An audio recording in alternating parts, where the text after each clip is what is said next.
I hope you're all having a great evening. I'm Mr. H. Thank you for joining me.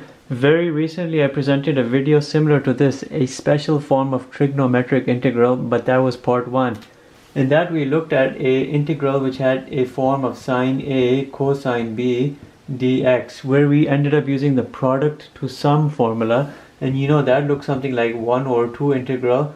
We have a sine A minus B and plus sine A plus B dx, and we were able to convert everything into a more easier integrand. This became easy. It was a product to a sum formula. In this specific video we're looking here at this form. You see how here we have a sine and a cosine, now we have a sine and a sine, and this leads to a product and to a difference formula, not a sum but a difference formula, and that's a template you have to utilize. For anything which has this sort of feature, you're looking at half integral cosine A minus B minus cosine A plus B dx, then you integrate that. We can look at a quick example. It's not too hard. You're looking at something like sine, well, we can say sine 2x and then sine 3x dx. When you're doing that, you know, here's your A, here's your B. You're looking at 1 over 2 cosine 2x minus 3x, and that would be a minus x minus cosine 2x plus 3x, that would be a 5x dx. This right here can be separated 1 over 2 integral cosine minus x dx minus 1 over 2 integral cosine 5x dx. Prior to doing your integration, you can always simplify where and when possible. You know, cosine is an even function. You can simplify it. Cosine of minus x is equal to cosine of x, a definition of an even function, and it is an even function.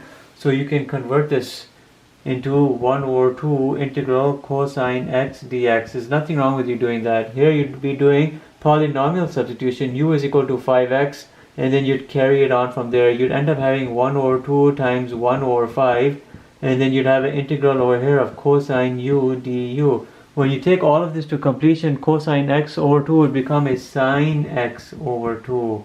Here you'll have a minus 1 over 10. Integral of that would be sine u, but that u would be a 5x, and then plus c. This right here would be your final answer, sine x over 2 minus sine 5x over 10 plus c, and that answer would be very valid.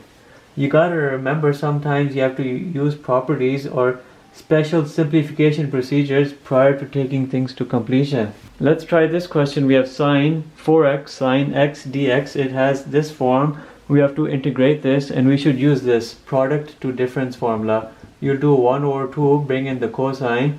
4x minus x would be 3x, and then minus cosine 4x plus x would be a 5x dx. You'd be separating everything and doing polynomial substitution for both ways. For both items, you'd have 1 over 2 cosine 3x dx minus 1 over 2 integral cosine 5x dx. You can do polynomial substitution, polynomial. Here you'll have 1 over 2. You'd have over here coming out cosine u, and then you'd have a du over 3 because of the substitution you do for 3x. Here you'd have 1 over 2. You'd have a cosine u, or you can say v. Let's change the variable to v. Cosine v, and you'd have a dv over 5. When you take everything to completion, your final answer would be cosine u would become a sine u, but u here was a 3x. 2 times 3 is a 6 minus cosine v would become a sine v, but v here is a 5x, so let's do the 5x. 2 times 5 would be a 10 plus c. So that right there would be your final antiderivative, sine 3x over 6 minus sine 5x over 10 plus c. You can do a common denominator and all of that, or you can keep that as your final answer. It should be fine. Let's do this as our last question. We have integral sine 2x sine 2x. You know you're going to take this from the product to difference formula. You have a 1 over 2 cosine 2x minus 2x, a minus b is a 0. This will bring a very interesting peculiarity. It's not a sine 0 which you would zero it out, but this is cosine 0. It's a very valid outcome. Minus cosine of 2x plus 2x is a 4x dx. So you can outrightly deny that and remove it simply because you have a 0. 1 over 2 cosine of a 0 is a 1. Cosine in terms of 0 is a 1. You have a dx. So you can't just cross it out like it would be a sine. Minus 1 over 2 integral cosine 4x dx. When you're looking at this, you're bringing the antiderivative x, which will combine with this 2 over 2, and that right there is completed. You do the polynomial here, you'll do u is equal to 4x, and you'll carry that on. You'll have a minus 1 over 2 times, you'll have here coming out from here a sine u over a 4. You simplify all of this and you bring in the value of u. Your final answer here would be x over 2 minus 1 over 8 sine 4x plus c. Remember, the polynomial substitution technique is easy. You can usually visualize that in your mind. U is equal to 4x, du is equal to 4 dx, dx is equal to du over 4. Du over 4, that over 4 and over 2 becomes an over 8.